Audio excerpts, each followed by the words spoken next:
Olá, pessoal! Meu nome é Gabriele Letícia Zeilinger, eu sou estudante de Engenharia Química aqui na UDESC e hoje vou falar sobre sistemas lineares aplicados a circuitos elétricos. Espero que vocês gostem e entendam um pouco mais sobre o assunto. Agora vamos falar sobre as grandezas elétricas, que são as principais características de um circuito elétrico. A primeira é a tensão elétrica, representada pela letra E. Ela é como a pressão que impulsa os elétrons e é medida em volts, representado pela letra V. A segunda é a resistência, representada pela letra R. Ela mostra quanto um material se opõe à passagem da corrente elétrica e é medida em ohms. E o seu símbolo é o ômega. E por fim, temos a corrente elétrica, indicado pela letra I, que representa o fluxo dos elétrons em um circuito, medida em amperes, representado pela letra A. Essas três grandezas sempre são relacionadas entre si e são fundamentais para entender o funcionamento da eletricidade. Vamos falar sobre as principais leis da eletricidade. A primeira lei é a lei de Ohm. Ela mostra que a tensão elétrica é igual à corrente multiplicada pela resistência. Em outras palavras, quanto maior a resistência ou a corrente, maior será a tensão. A fórmula é E igual a I vezes R, ou seja, tensão igual a corrente elétrica vezes resistência. A segunda é a lei das correntes de Kirchhoff. Ela afirma que a soma das correntes que entram em um nó é igual à soma das correntes que saem. Isso acontece porque a corrente elétrica se conserva dentro do circuito. Por fim, temos as leis das tensões de Kirchhoff. Ela diz que em qualquer malha fechada, a soma das tensões fornecidas é igual à soma das tensões consumidas nos componentes do circuito. Em resumo, toda a energia que entra no circuito também sai. Vamos ver agora um exemplo prático para entender melhor como aplicar a lei de Ohm em um circuito simples. Aqui temos os elementos do nosso circuito. Temos uma fonte de 6 volts com polaridade positiva e negativa, um resistor de 3 ohms, a corrente foi atribuída no sentido horário, e por convenção, o sentido do laço também será horário. Esses são os componentes que vamos usar para calcular a corrente elétrica. Para resolver, utilizamos a lei de Ohm, substituindo os valores de 6 igual a I vezes 3, dividindo 6 por 3, onde encontramos a corrente que é igual a 2 amperes.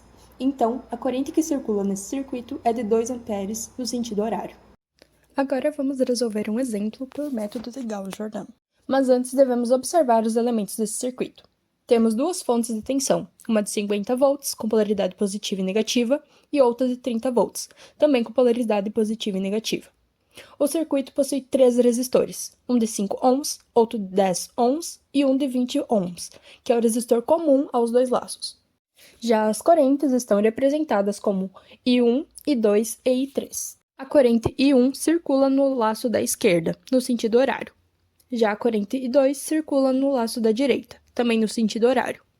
E a corrente I3 é a que passa pelo resistor central de 20 ohms, no sentido do ponto A para o ponto B. Começamos com as equações que modelam nosso circuito, obtidas através da lei de Kirchhoff. Na primeira equação, pela lei dos nós, I1 mais I2 menos I3 igual a 0. Segunda equação pela lei das malhas, 5I1 mais 20I3 igual a 50. E a terceira equação, também pela lei das malhas, 10I2 mais 20I3 igual a menos 30. Essas três equações formam um sistema linear, que podemos escrever da forma matricial, onde cada linha representa uma equação e a última coluna representa os termos independentes. Agora vamos aplicar o método de eliminação de Gauss-Jordan para resolver esse sistema. Aqui temos a nossa matriz aumentada, onde vamos realizar a primeira operação, onde a linha 2 recebe a linha 2 menos 5 vezes a linha 1. Isso zera o elemento na posição da segunda linha, primeira coluna. E obtemos essa nova matriz. Em seguida, normalizamos a linha 2, dividindo por menos 5. Agora vamos zerar os elementos ao redor do elemento 1 na segunda coluna. Primeiro, linha 1 recebe linha 1 menos a linha 2, zerando o elemento da primeira linha, segunda coluna. Depois, linha 3 recebe linha 3 menos 10 vezes a linha 2, zerando o elemento da terceira linha, segunda coluna, e obtemos essa matriz. Nessa matriz, normalizamos a linha 3, dividindo todos os elementos por 70, para que o elemento na terceira linha e terceira coluna se torne 1. Em seguida, fazemos linha 1 recebe linha 1 menos 4 vezes a linha 3, para zerar o elemento na primeira linha e terceira coluna. E obtemos essa nova matriz, onde a primeira e a terceira linha já estão na forma final. E na última operação, linha 2 recebe linha 2 mais 5 vezes a linha 3. E, finalmente, obtemos a matriz de identidade. A solução do sistema é I1 igual a 6 amperes, I2 igual a menos 5 amperes e I3 igual a 1 ampere. Com a resolução por método de Gauss, foi possível determinar com clareza os valores das correntes em cada ramo de circuito. As leis de Kirchhoff foram essenciais para montar o sistema de equações que representou o comportamento do circuito. Esse trabalho mostrou que é possível resolver circuitos elétricos não apenas pelos métodos tradicionais, mas também através da representação matricial e do método de Gauss, que nos permitiu resolver o sistema de forma organizada e precisa.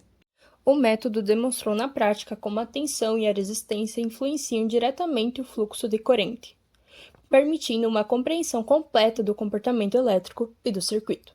A abordagem matricial mostrou-se eficiente e sistemática, demonstrando como a álgebra linear é fundamental para resolver problemas complexos.